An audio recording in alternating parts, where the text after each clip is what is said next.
Hey, what's going on, guys? I want to do a quick review on the CRKT exit tool. Had this one for a long time. I love the concept. I love the idea. And I'm going to explain why I think this is the best, car rescue tool there is. But also, I recently got a couple more of them for my family members. I like mine so much. I want my mom, my dad, and my sister and brother-in-law to have them for their cars as well. So anyway, this is what it looks like. It's really, really straightforward. It basically has three purposes or three functions. It comes in black or orange. Orange obviously for visibility, so you can't lose it. But if you don't want something orange in your car, you want something cool and black, because we all like black gear. Obviously that's an option. Basically the three tools or three functions of this is a seatbelt cutter, all right, a glass punch, and then there's a little flashlight in here as well. As far as the flashlight, basically it's very similar to the button cell lights, where you're going to just basically hold it forward. That's your momentary on. When you let go, it kind of springs back. If you want to keep it constant on, you just click that forward and it stays in position. Simple little 5mm LED. Gives you enough light for little close situations. Also convenient. You don't need to be rescued in order to use this. If you need a flashlight in your car, obviously you grab it and you have a light to look around, maybe drop something under the seat. But it has some practical uses besides survival stuff. The glass punch does work. Might show that in a separate video. Did test it out, works fine. And the little razor for the cutter works good. One little tip, and I'll show you this one because I have some seatbelt here to show you a demo on the cutting. There is a little tip I'll give you when using this, which I find works well. But the reason that I like this the most out of all the other tools, and there's a plethora of different tools on the market, the reason I like this one the most and would recommend this the most is because this sits on your seatbelt. All right, on top here you see kind of two tabs. You separate them, it hinges open, and this clips on to your seatbelt. All right, so just put your seatbelt there, fold it over, and it clips shut. I can't stress how important and what kind of advantage this has, because first of all, a lot of people out there, even if you're really into gear and stuff, I know a lot of you guys and girls don't have any kind of rescue tools in your car. And yeah, it's an extremely rare situation where you're going to be in an accident, and then okay, now add on to the fact that, well, if you do get into an accident, that you're not going to be able to get out of your seatbelt, or you're going to be in a situation where you have to bust your window out. It's rare. Okay, first of all, it's rare to get into an accident. It does happen to thousands of people, but beyond that, you could get into little fender benders, and you can basically take your seatbelt off and walk out of your car. Let's say the situation's a little bit more extreme. You get into a really bad accident. Not that there's any good ones, but you get into a situation where the car's crushed. You can't open the door. Maybe your seatbelt's locked into place. I've been there. I've been into an accident where I was upside down in a Jeep Cherokee, and all my body weight was holding that seatbelt. I could not unlock that. I had to use a knife to cut my seatbelt out off me, and drop to the ceiling of the vehicle. And luckily, I was able to crawl out. I need to break the glass because the accident did that for me. But all right, so now you're in a situation where your car's crushed. You need to cut your seatbelt off. You need to break the glass in order to exit the vehicle, okay? And perhaps it's dark, so there you go, flashlight, right? It's a practical tool. A lot of you guys and girls don't have those tools in your car, but the people who do, and I've seen just all different kinds. There's like a hammer style one you can get from like the stores. I think Walmart has it. There's all different kinds, but you know what? The people who do actually have those, where do they keep them? And I've said this more than once to people who I personally know. They keep them in their glove box. Oh, I'm prepared. I got it. It's in my car. It's in my glove box. That's cool. What happens when you're stuck in an accident? You're driving the car, you're going to rely on the fact that you have a passenger in the car. You're going to rely on the fact the passenger is conscious. And you're going to rely on the fact that you're going to be able to open that glove box in order to get the tool to rescue you.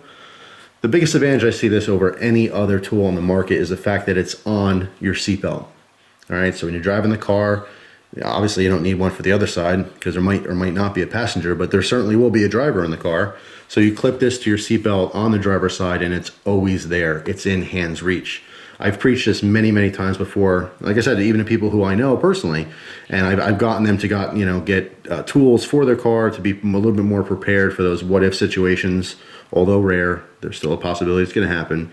But then you got to take it the next step to either mount it somewhere close, so you have to be able to reach it. You can't rely on the fact you're going to be able to unlock reach your glove box or your center console You know, some people put them in their cup holders. I've seen that. It's cool. You have a survival tool right there in your car. You can break glass. It's right in your cup holder. That's fine. But when you get to an accident, I'm pretty sure your car is going to be jolted around a little bit. What if it flies out? What if it flies under the seat, flies in the back seat? Maybe the car's upside down. You don't know where it is. You're going to be disorientated. You're going to probably be bleeding. This is the best setup I've seen of this tool yet, period, hands down. All right, so I like the fact that it clips right onto the belt.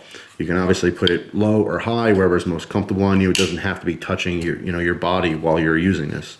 It can be real low, almost by the seat, or up past your shoulder. But it's going to be able to clip on. The clip is nice and tight. It's snug. All right, so when you clip this on the seatbelt, even in a car accident, I don't think it's going to come loose. Now, there's always that extremely rare possibility that the accident cuts the seatbelt and now it's flopping around. But even if it did cut it, this thing is not coming off. Once this thing's on here, it'll slide up and down if you need to get out of your way, but it's not going to come off. All right, it does not want to come off very easily at all. All right, so I feel very, very confident in saying that almost any accident you're going to get into, it's still going to be attached to your seatbelt. You're still going to be able to reach it from whatever position you're in your seat, assuming you do wear your seatbelt.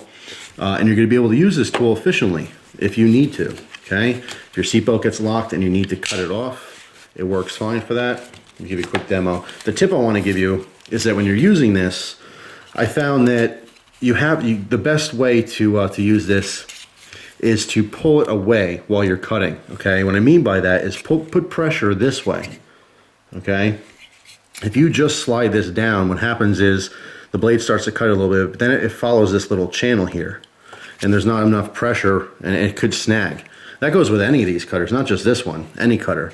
Pull away from you, okay? So there's a lot of tension on there, so basically while you're pushing down, it's going right into that blade the entire time. All right, it's very, very easy to cut if you have the proper technique. Pull away from you, all right? No problem at all. Now, towards the end there, I stopped. I let go of that pressure, and what happened? It snagged because it ran out of blade, all right? So if you don't pull it away, you just push down, that's what happens. It bunches up, it's not gonna cut. But if you keep pressure and pull it away from you the entire time, it's gonna cut that blade. Or excuse me, it's not going to cut the blade, it's going to push into the blade. All right, so that goes for any of these cutters. Just a quick tip, pull lots of pressure away from it while you're cutting.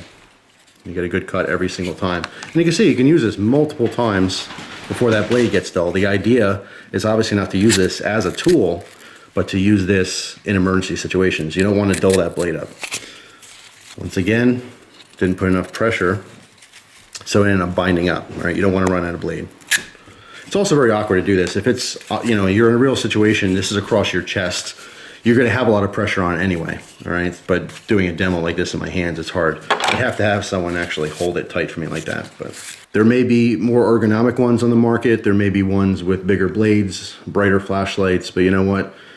If they're not there when you need it, they're not going to be helpful. It's the same concept, I think, when people talk about carrying guns, you might have this amazing, custom 1911, and you know what, if it's too heavy, you don't carry it, it's not going to help you when you need it, right? Same thing carries over to survival type stuff. If it's something that's not going to be there for you to use when the time comes, doesn't matter how nice it is. If it can't help you, it can't help you. I know that if I got into an accident, this is on my seatbelt, all right? And it's going to survive in that spot during the accident, and God forbid, if I need to get out of the vehicle, then I'm going to be able to do so with this tool. So I like it so much. I got other ones, like I said, for my loved ones, the people who I care about. I want them to have this as well. So anyway, highly recommended. As far as price, you can expect anywhere from $15 to $25. Most of the places you're going to see is for sale. It's about $17.95. All right, so you're going to pay less than 20 bucks. All right, if you find it for more than 20, shop around. You'll find one for 20. So anyway, that's all. Thanks for watching, guys. I hope you have a great day, and I'll see you soon.